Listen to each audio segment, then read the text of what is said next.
Good morning, students. How are you? Hope you all are fine. Today we will start main provision of Consumer Protection Act.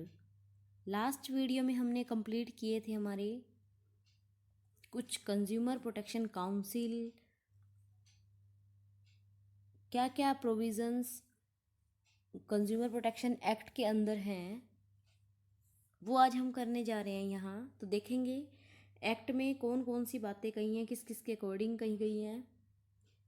तो सबसे पहले तो हम ये कहते हैं कि एक्ट में कंज्यूमर का मीनिंग दिया है any person who by any goods for a consideration which has been paid or promised or partially paid and partially promised or under any scheme of deferred payment। ये पहले ही मैंने आपको बताया कि कोई भी पर्सन जब कोई गुड्स परचेज करता है, कुछ भी उसका कंसिडरेशन लेने के लिए और उसके बदले में कुछ पेमेंट करता है, चाहे वो अभी पेमेंट नहीं कर रहा है, क्रेडिट में खरीद कर इन फ्यूचर पेमेंट करेगा, it include any user of such goods when such use is made with the approval of the buyer but does not include a person who obtain goods for resale for any commercial purpose। वो ये कहता है कि इसमें वो person आएगा any user of such goods जो इसको यूज़ कर रहा है बायर की अप्रूवल से। मतलब अगर पर्सन परचेज करने वाला कोई और था, यूज़ करने वाला कोई और हो सकता है। जैसे आपके फादर आप परचेज करके लाए, आप यूज़ कर रहे हैं उस प्रोडक्ट को, या आपकी मदर आपके उस प्रोडक्ट को यूज़ कर रही है, तो यहाँ पर कंज्यूमर जो है वो मदर कहलाएगी, फादर नहीं। क्योंकि जो पर्सन खरीद कर लाया है वो नहीं कहलाता है, जो पर्सन यूज़ कर रहा है ना वो कंज्यूमर कहलाता है। और दूसरी बात यहाँ पर ये भी ध्यान में रखेंगे कि does not include a person who obtain goods for resale. कोई भी पर्सन जो रीसेल के लिए उसको यूज़ परचेज कर रहा है या कर रहा है तो वो पर्सन जो है कंज्यूमर नहीं कहलाता है। सेकंड हमारा पॉइंट आता है क्या, any person who hire or avail of any services for a consideration which has been paid or promise or partially paid or partially promise or under any system of deferred payment.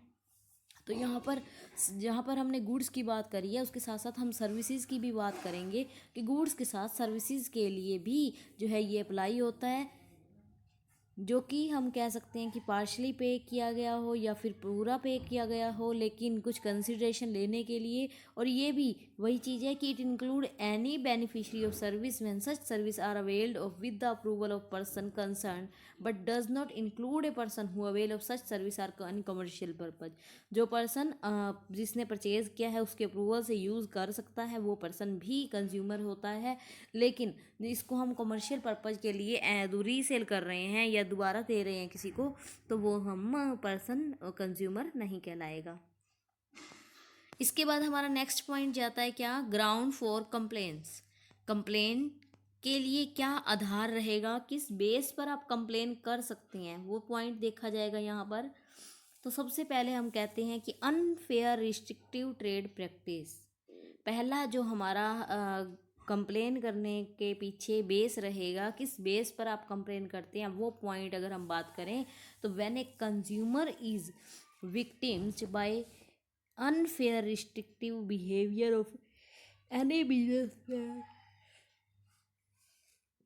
Then he can launch a complaint. जब किसी के साथ unfair गलत तरीके से restrictive behaviour से जो किया गया हो वो उसके लिए कंप्लेन कर सकता है। तो अनफेयर ट्रेड प्रैक्टिस में किसको लिया गया है, देखेंगे। Unfair trade practice is means to adopt a faulty way to gain access profit by a trader. जो एक व्यापारी है वो अपने प्रॉफिट को एक्सेस करने के लिए, बढ़ाने के लिए गलत तरीके जो अपनाता है वो ट्रेड अनफेयर ट्रेड प्रैक्टिसेस कही जाती हैं। जैसे कि रॉन्ग इन्फॉर्मेशन देना, गुड्स और सर्विसेज देने से पहले जो इन्फॉर्मेशन दी जाती है वो गलत बढ़ा चढ़ा कर बताना, या फिर उसके साथ कोई गिफ्ट लॉन्च कर देना despite either the cost of the gift item is added to the original cost of the product or the quality is compromise. मतलब कि जो गिफ्ट दिया जा रहा है साथ में वो फ्री के नाम कह कर दे दिया, लेकिन जो उसकी क्वालिटी है वो एक्चुअल में ख़राब कर दी और उस गिफ्ट के पैसे जो हैं वो उसी के अंदर से ही निकाले गए हैं। To not follow the prescribed standard to resort the hoarding even in case of availability of the product not selling it to the consumer. या फिर जमाखोरी करना, स्टैंडर्ड प्रिस्क्राइब स्टैंडर्ड जो बताया गया है उसको फॉलो नहीं किया होना गुड्स का, तो ये तरीके जो हैं वो अनफेयर ट्रेड प्रैक्टिस कहलाते हैं। रिस्ट्रिक्टिव ट्रेड प्रैक्टिस क्या है, देखेंगे। Restrictive trade practice means selling goods and service on some condition to consumer by the trader. For example, a car seller sell car on the condition that along with the purchase of the car one has to buy an insurance policy also. जब कोई भी purchase कर रहे हो तो आपको बाधित करे, या हम कह सकते हैं कि रोक के उसको, जैसे कि अगर आपने कार परचेज करनी है तो आपको इंश्योरेंस पॉलिसी भी परचेज करनी पड़ेगी। तो ये तो कंडीशन होगी ना कि ये परचेज कर तब सकते हो जब आप ये चीज़ लोगे। तो जैसे कि आप गैस एजेंसी आपको कहती है कि गैस कनेक्शन लेने से पहले आपको गैस स्टोव भी परचेज करना पड़ेगा। तो यहाँ पर ये एग्जाम्पल जो है एक अच्छे एग्जाम्पल हैं कि जो ट्रेड प्रैक्टिस की रिस्ट्रिक्टिव की बात को एक्सप्लेन कर रहे हैं। सेकंड हमारा पॉइंट आता है डिफेक्टिव गुड्स। एक consumer can file A complaint against defective goods. अब एक कंज्यूमर जो है एक तो अनफेयर के लिए कर सकता था, चाहे रिस्ट्रिक्टिव के लिए कर सकता था। दूसरा क्या है, अगर उसकी कोई गुड्स जो हैं वो डिफेक्टिव मिली हैं तो डिफेक्ट में रियली कोई भी डिफेक्ट हो सकता है, तो डिफेक्टिव गुड्स के लिए भी वो क्या है कंप्लेन कर सकता है, और चाहे वो क्वांटिटी में कम हो, क्वालिटी में कम हो। If the quantity of material is not the same as originally written on the pack, this is quantity related defect. In the same manner if the power potency of the product is less than its standard potency is a card of potency related defect. Third हमारा point क्या है, deficiency of services. अब देखो defective goods था, अब services के लिए क्या होगा, सर्विस में कुछ कमी होना। तो या तो उसमें आपको ने लोन लिया बैंक से, तो बैंक जो है प्रोवाइड करने में लोन में डिले कर रहा है, या फिर आप कोई भी इंश्योरेंस कंपनी से आपने इंश्योरेंस लिया था लेकिन अब आपको फाइनल जो टच है या फाइनल पेमेंट जो रिसीव करनी है उसमें देरी कर रही हैं। तो इस तरह से ट्रांसपोर्ट कंपनी की भी सप्लाई जो की जा रही है गुड्स की वो सही नहीं है, तो उसमें कोई प्रॉब्लम है, या इलेक्ट्रिसिटी और टेलीफोन डिपार्टमेंट के द्वारा रॉन्ग बिल दिया गया है, तो ये डेफिशिएंसी ऑफ सर्विसेज कहलाती हैं। फोर्थ पॉइंट हम कह सकते हैं कि प्राइस जो है वो बढ़ा कर दिखाना, एक्सेसिव चार्ज कर लेना, ज़्यादा प्राइस, जितना पैकेट से लिया गया उससे ऊपर प्राइस ले लेना। Price return on the product, price decided by any act. तो ये सारे पॉइंट जो हैं वो भी हमारे इसको ज़्यादा करके दिखाते हैं। Supply of hazardous goods. Hazardous goods कौन सी होती हैं, जो कि हमारी लाइफ के लिए ख़तरनाक हैं, जैसे कि हम यूज़ करते हैं उसका गलत इफेक्ट हमारी लाइफ पर जाता है। तो कुकर है, इलेक्ट्रिकल अप्लायंसेस हैं, तो इन प्रोडक्ट्स को यूज़ करने से पहले इनकी जो प्रिकॉशंस हैं या तरीके हैं किस तरीके से यूज़ किया जाए उसके बारे में भी बताना पड़ता है। अगर वो पर्सन नहीं बताता है तो भी उसके लिए कंप्लेन जो है यहाँ पर की जा सकती है।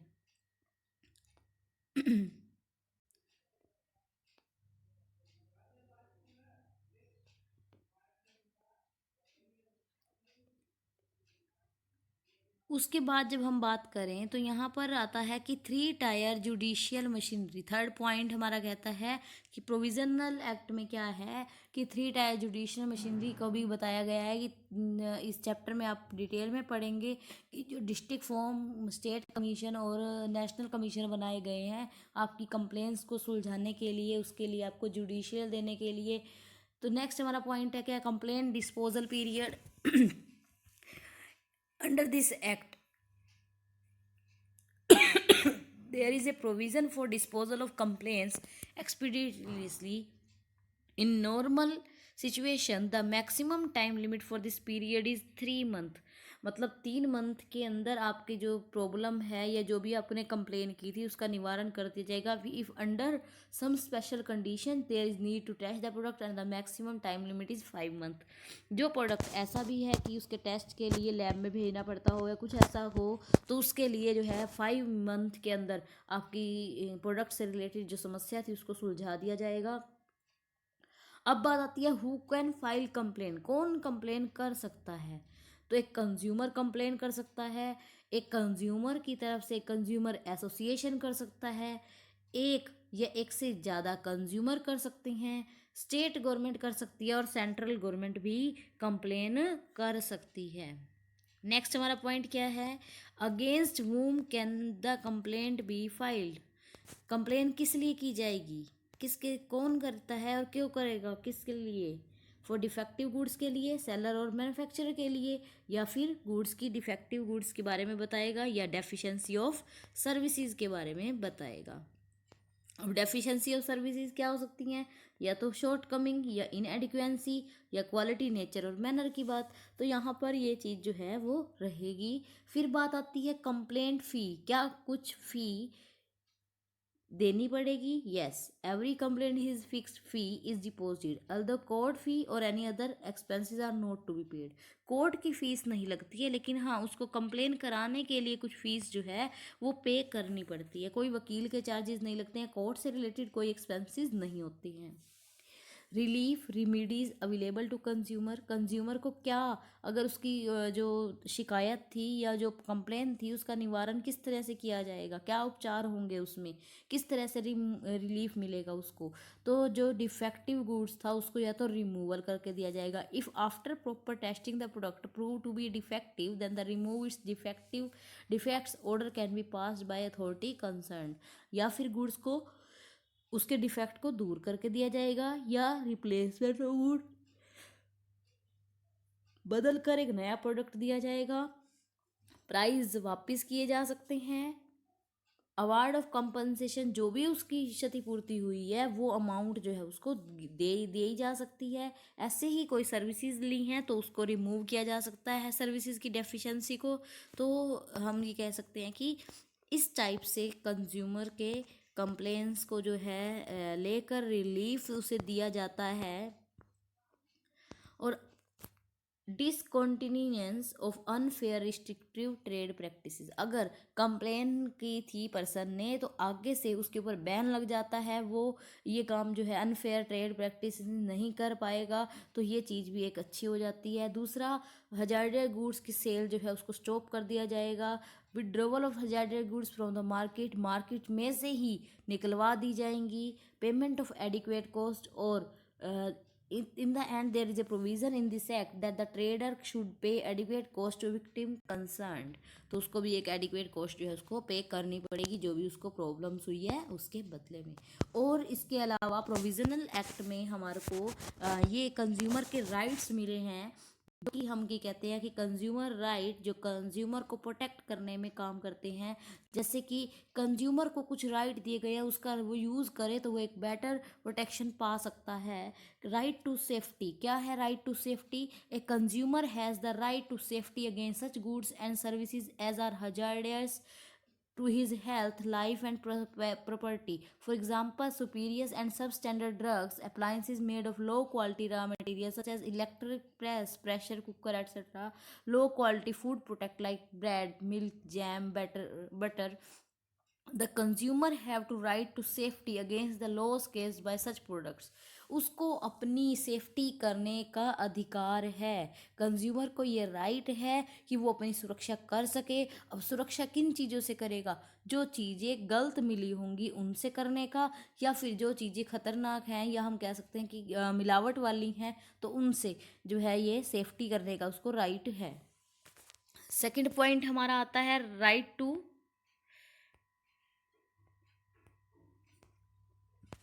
बी इन्फॉर्म्ड और राइट टू रिप्रेजेंटेशन।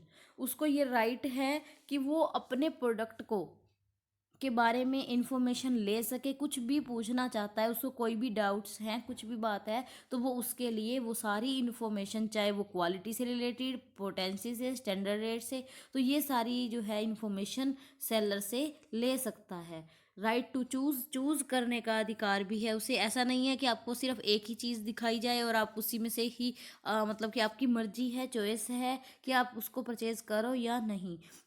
कोई आपको ज़बरदस्ती कोई चीज़ जो है वो गुड्स को सेल नहीं कर सकता है। राइट टू बी हियर्ड क्या है? सुनवाई का अधिकार। अगर उसकी मतलब कोई कंप्लेन है, उसको ये राइट है कि वो कोर्ट में जाकर उसके खिलाफ जो है वो क्या कर सकता है, अपनी कंप्लेन कह सकता है। तो राइट टू हियर में कह सकता है कि वो उसके अगेंस्ट जो है एक फाइल कर सकता है। तो ये चीज़ जो रहती है कि उसको राइट है उसकी सुनवाई का। और साथ ही साथ हम ये कह सकते हैं कि consumer have relevance only if the consumer has the right to file as complaint against them. These days, several large organizations have set up consumer services cell, अलग अलग जगहों पर कंज्यूमर सर्विसेज सेल जो है वो सेट किए गए हैं। वो अपनी बात की सुनवाई जो है वो कर सकता है। The function of the cell is to hear the complaints of the consumer and to take adequate measure to redress them. Many daily newspaper have also a special column to entertain the complaint of the consumer. फिर second point, next fifth point हमारा आता है right to seek redressal. Redressal क्या है? जो भी उसके साथ गलत हुआ है उसका उपचार करने का भी उसको अधिकार है कि वो उस कंपनसेशन जो है प्रोवाइड किया जाए उसको, जो भी उसको कुछ भी कंपनसेट उसको करना पड़े। मतलब कि अगर उसका कोई चोट लग गई है या उसका कोई कुछ भी नुकसान हुआ है तो उसकी जो अमाउंट पैसा खर्च हुआ है उस पर वो उसको दिलवाया जा सके। The right provides This right provide compensation to the consumer against unfair trade practice of the seller. For instance, if the quantity and quality of the product don't conform to those promised by the seller, the buyer has the right to claim compensation. Several redressal are available to the consumer by way of compensation, such as free repair of the product, taking back of the product with refund of money, charging of the product by the seller. तो ये जो है किया जा सकता है। इसके अलावा right to consumer education, consumer को एजुकेट करने, एजुकेशन लेने का भी राइट है। कंज्यूमर को ये राइट है कि वो अपने अधिकारों के बारे में सीख सके, उसके बारे में पढ़ सके। तो consumer must be aware of the right to enjoy against the loss they suffer on account of goods and service purchase by them.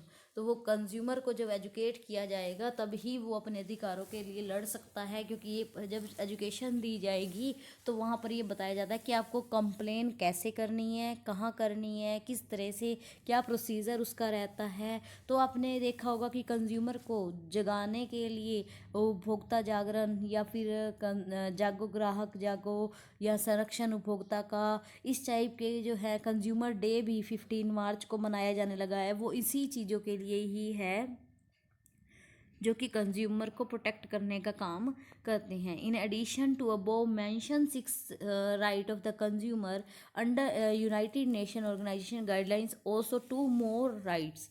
पहले यही 6 राइट हुआ करते थे, अब क्या है 2 राइट और बन गए हैं, जो कि क्या है right to basic need, right to basic need. Consumer को ये राइट है कि जो भी लिविंग थिंग्स हैं, या हम कह सकते हैं कि जो भी जीवित रहने के लिए चीज़ें उनको चाहिए, पर्सन के लिए जो ज़रूरी हैं, बेसिक नीड को फुलफ़िल करती हैं, उसको राइट है ये पाने का। तो अब सिर्फ रोटी कपड़ा मकान नहीं रह गया है, एनर्जी, सफाई, हेल्थ केयर, एजुकेशन, ट्रांसपोर्टेशन भी हमारी क्या है एक बेसिक नीड में मानी जाने लगी है।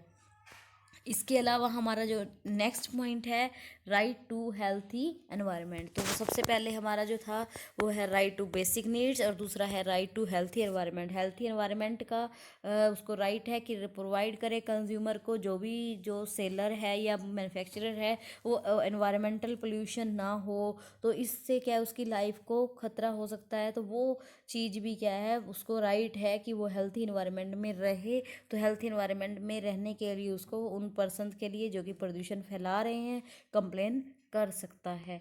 नेक्स्ट हमारा पॉइंट आता है क्या, कंज्यूमर रिस्पॉन्सिबिलिटी। अब देखो कुछ कंज्यूमर की राइट होते हैं तो वहाँ पर रिस्पॉन्सिबिलिटी भी आ जाती है। जब भी आपके कुछ अधिकार दिए गए हैं तो आपकी ये रिस्पॉन्सिबिलिटी बनती है कि आप उनका यूज़ जो है एक अच्छे तरीके से, अच्छे मैनर में करें। ऐसे नहीं कि अपना फ़ायदा देखे सामने वाले का नहीं। तो कंज्यूमर की भी कुछ रिस्पॉन्सिबिलिटी बनती है, जैसे कि गुड्स को परचेज करते टाइम उसको कौन कौन सी बातें ध्यान में रखनी चाहिए। तो फर्स्ट हम कहते हैं कि B aware about all similar product. जब कंज्यूमर प्रोडक्ट को परचेज कर रहा है तो उसको चॉइस करने से ज़्यादा जो है अवेयर रहना चाहिए। Be aware about various goods and service are available in the market so that a wise choice can be made. उसकी चॉइस जो है वो ज़्यादा में से वो चूज़ करे। ऐसे नहीं कि थोड़े में से ही उसने चूज़ कर लिया तो फिर उसके पास कोई था नहीं।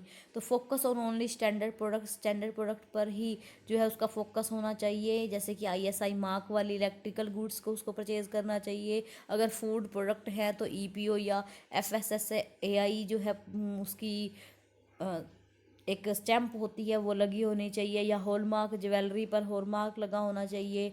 ये हमारा ज्वेलरी का हॉलमार्क है, और ये हमारा जो है एग्रीकल्चर प्रोडक्ट के लिए एक मार्क दिखाता है। ISI मार्क जो है हमारा इलेक्ट्रिकल गुड्स पे रहता है, और FPO का जो FSSAI द्वारा, या हम फ्रूट एंड वेजिटेबल्स के लिए कहते हैं कि ये यूज़ होता है। तो ये प्रोडक्ट के ऊपर उसको सिंबल्स देखने चाहिए, तभी उसको प्रोडक्ट को ख़रीदना चाहिए।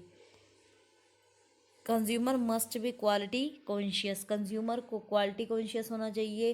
अब जैसे कि ये हमारा पिक्चर बना होता है सिग्निफाई द इन्वायरमेंट फ्रेंडली, तो ये मटका सा बना होता है जो कि ये दिखाता है कि ये इन्वायरमेंट फ्रेंडली है।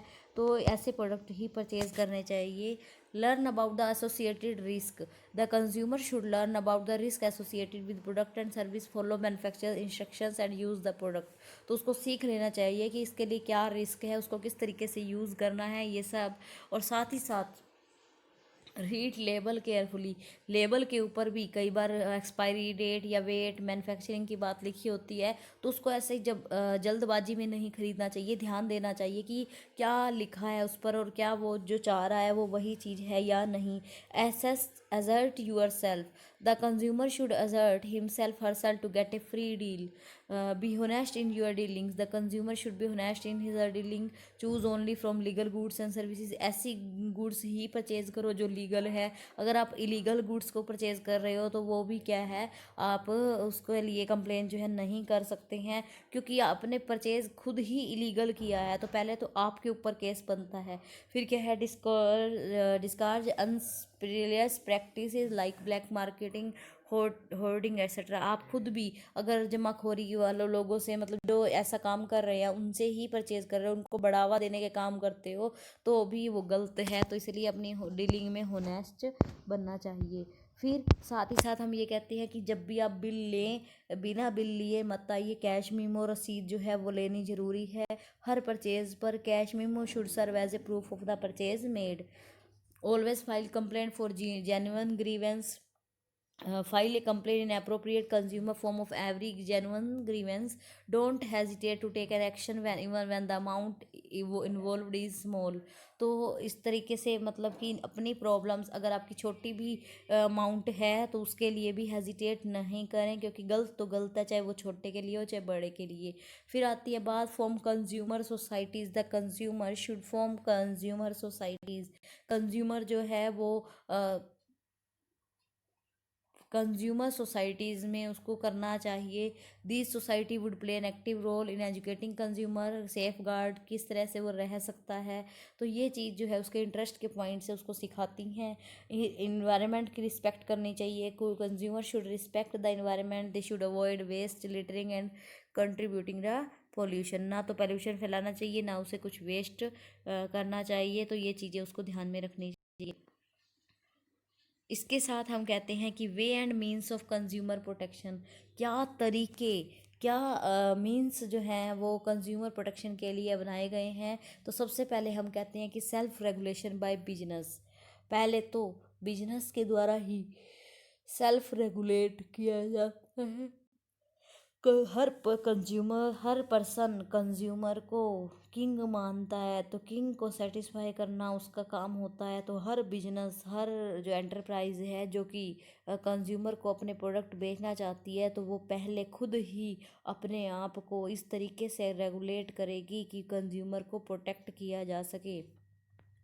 Every firm insists to have a strong consumer base, which means that more and still more people should buy their product. This is possible only when the consumer are fully satisfied with the product of the firm. With this purpose in view, the firm ban all type undesirable activity that can be harmful to consumer. In addition to this consumer services, a grievance cell is also established to handle consumers problem. तो यहाँ पर ये कहता है कि consumer की problem को solve करने के लिए जो है शुरू से ही कंज्यूमर बिजनेस के द्वारा ध्यान में रखा होना चाहिए। हर कोई चाहता है कि उसके प्रोडक्ट ज़्यादा से ज़्यादा सेल हो, ज़्यादा से ज़्यादा कंज्यूमर जो है उससे मिले। तो कोई भी ऐसी प्रॉब्लम जो आ सकती है तो उसके लिए उसको एक अलग सेल बनाना चाहिए जो कि शिकायतों को, जैसे कि आजकल कस्टमर केयर नंबर जो है हर प्रोडक्ट पर गिवन होता है, जो कि कस्टमर की केयर करने के लिए, उसको प्रॉब्लम्स को सुनने के लिए होता है। सेकंड पॉइंट है बिजनेस एसोसिएशंस। कुछ ऐसे बिजनेस एसोसिएशन बनाए गए हैं जो कि code of conduct for businessman है। It is laid down the code of conduct as to how businessman are expected to behave with the consumer. Consumer को किस तरीके से, कंज्यूमर के साथ किस तरीके से बिहेव एक बिजनेस मैन का होना चाहिए, तो ये उसको वहाँ पर उसको बताया जाता है। ये कोड ऑफ कंडक्ट जो है वहाँ सिखाए जाते हैं।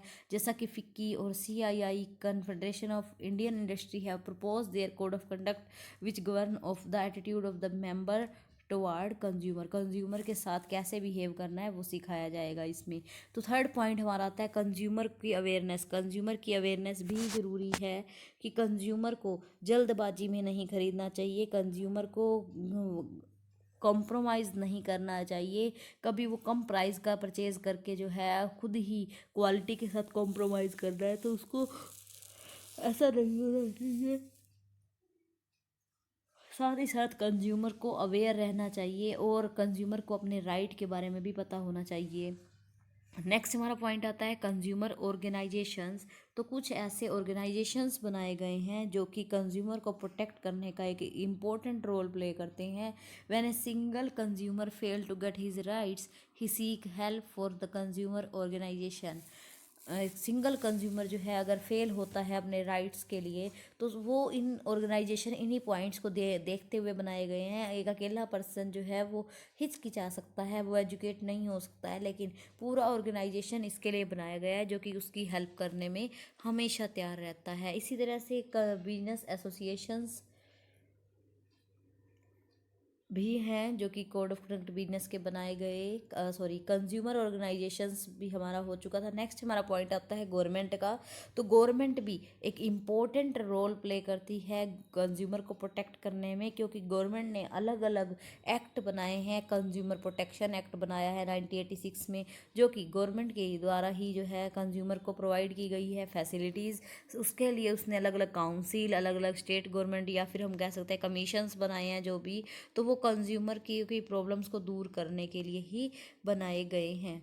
तो यहाँ पर जो गवर्नमेंट हेल्प कर रही है वो कैसे कर रही है, 3 टायर जुडिशियल मशीनरी बनाकर हेल्प कर रही है। 3 टायर जुडिशियल मशीनरी क्या है? एक तो बिल्कुल सिंपल, स्पीडी और इनएक्सपेंसिव वे में उनकी रिड्रेस करती है ग्रीवेंस को। तो यहाँ पर सबसे पहले हमारी आती है क्या, डिस्ट्रिक्ट फॉर्म की बात आती है। तो डिस्ट्रिक्ट फॉर्म क्या है?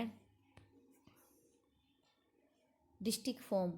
State government can set up one or more district form in each district. एक या एक से ज़्यादा हर डिस्ट्रिक्ट फॉर्म जो है हर डिस्ट्रिक्ट में बनाए गए होंगे।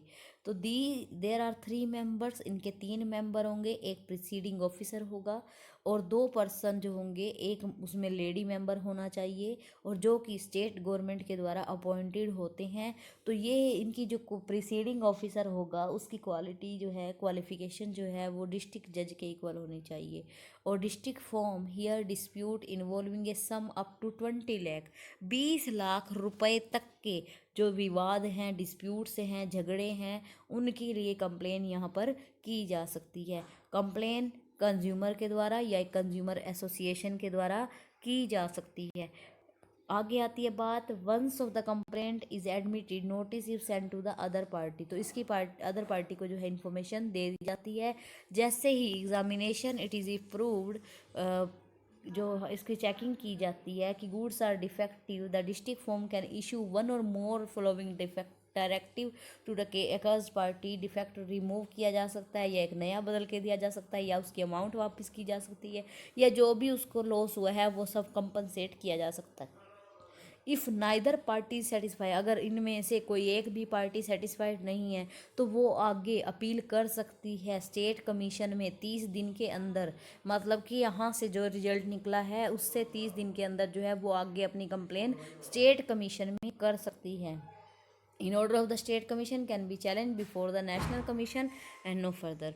तो फिर आगे स्टेट कमीशन क्या है? क्या करेगा, स्टेट कमीशन में क्या होगा, एक तो वो पर्सन कंप्लेन कर सकता है जो डिस्ट्रिक्ट कमीशन से, डिस्ट्रिक्ट फॉर्म से खुश नहीं है। दूसरा, जिनके 20 लाख से ऊपर 1 करोड़ तक के प्रोडक्ट हैं वो यहाँ कंप्लेन कर सकते हैं। जब इसमें क्या होगा, वही 3 मेंबर होंगे, एक प्रोसीडिंग ऑफिसर होगा। अब प्रोसीडिंग ऑफिसर की जो क्वालिफिकेशन है ना, वो किसके बराबर होगी, honourable justice of high court के बराबर होगी। और ये स्टेट गवर्नमेंट के द्वारा ही अपॉइंटेड होंगे। इसमें भी एक पर्सन जो है वो लेडी मेंबर होना चाहिए। फिर बात आती है क्या, तो गुड्स की जो है एग्जामाइन किया जाएगा उनको, अगर वो डिफेक्टिव पाई जाती हैं तो डिस्ट्रिक्ट फॉर्म कमीशन में जो है मोर डिफेक्टिव टू एक्यूज पार्टी, वही इसमें भी उसको जैसा कि डिस्ट्रिक्ट फॉर्म में उनको दिया गया था कि या तो बदल कर दिया जाएगा या नया दिया जाएगा या उसका डिफेक्ट दूर कर दिया जाएगा या फिर कोई भी कंपनसेट जो है वो किया जाएगा। और if either of party is not satisfied with the decision of state commission,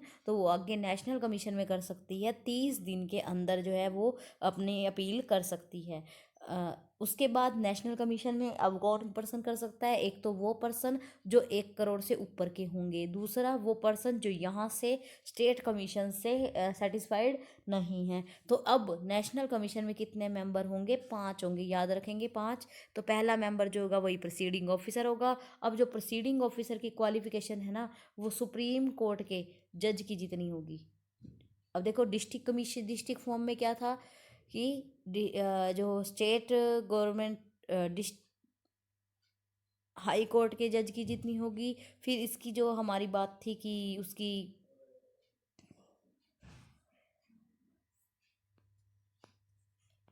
हमारे स्टेट कमीशन में उसकी जो क्वालिफिकेशन थी, सबसे पहले हम बात कर रहे थे कि डिस्ट्रिक्ट फॉर्म में एक डिस्ट्रिक्ट जज के बराबर होगी, स्टेट कमीशन में हाई कोर्ट के बराबर होगी और नेशनल कमीशन में एक सुप्रीम कोर्ट के क्वालिफिकेशन जो है बराबर होगी जज के। It has the jurisdiction to high complain here complain involving a sum exceeding 1 crore, वही कि 1 करोड़ से ऊपर के जो डिस्प्यूट्स हैं उनको सुना जाएगा यहाँ पर। Once the complaint is admitted notice send to opposite party, जैसे ही कंप्लेंट दर्ज होती है उसकी पर जो है इन्फॉर्मेशन दूसरी पार्टी को भेजी जाती है। और लाइक द स्टेट कमीशन, जैसे स्टेट कमीशन में जो रेमिडीज दी जाती थी, उपचार किए गए थे कि या तो बदल के देना या जो भी कुछ है, वही सब इसमें भी चलेगा। If any party is not satisfied with the decision of national commission, it can file appeal with the supreme court with in 30 days subject to jurisdiction complaints involving sum exceeding 1 crore. वही कहता है कि जो पर्सन इनसे satisfy नहीं है वो आगे सुप्रीम कोर्ट में जो है कंप्लेन ये कर सकते हैं, अपील कर सकते हैं। लेकिन ध्यान रहे, जिसने जो डिस्ट्रिक्ट वाले थे वो ना खुश होकर अगर इसमें स्टेट कमीशन में आए थे और स्टेट कमीशन वाले खुश ना होकर नेशनल कमीशन में आए थे, तो वो अपनी नेशनल कमीशन के डिसीजन को ही लास्ट डिसीजन मानेंगे, वो आगे सुप्रीम कोर्ट में नहीं जा सकते। क्योंकि आप यहाँ पर ध्यान से देखेंगे कि ये कहता है कि जो कंप्लेन 1 करोड़ से ऊपर की हैं और वो पर्सन नेशनल कमीशन से सेटिस्फाई नहीं है, वो 30 दिन के अंदर सुप्रीम कोर्ट में जा सकते हैं। तो यहाँ पर हम 1 करोड़ से ऊपर की बात जब कर रहे हैं तो वो सिर्फ नेशनल कमीशन वाली केस है। अगर ये चीज़ आप ध्यान में रखना कि जो पर्सन हाई कोर्ट से डिस्ट्रिक्ट फॉर्म से या स्टेट कमीशन दोनों से सेटिस्फाई नहीं हुआ है, तो आगे वो अपनी कंप्लेन जो है वो नेशनल कमीशन के डिसीजन को ही लास्ट डिसीजन मानेगा।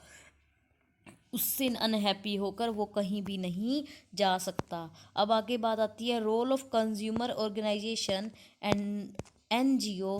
ये हमारा सिलेबस में से डिडक्ट हो चुका है, तो ये हमारा चैप्टर यहाँ पर कंप्लीट होता है। आप इससे रिलेटेड सारे क्वेश्चंस अपने कंप्लीट कर लेंगे, जो भी केस स्टडीज़ हैं वो ट्राई करेंगे और जो भी आपकी प्रॉब्लम है वो करने की कोशिश करेंगे। आज के लिए इतना ही। Thank you and bye bye, have a nice day.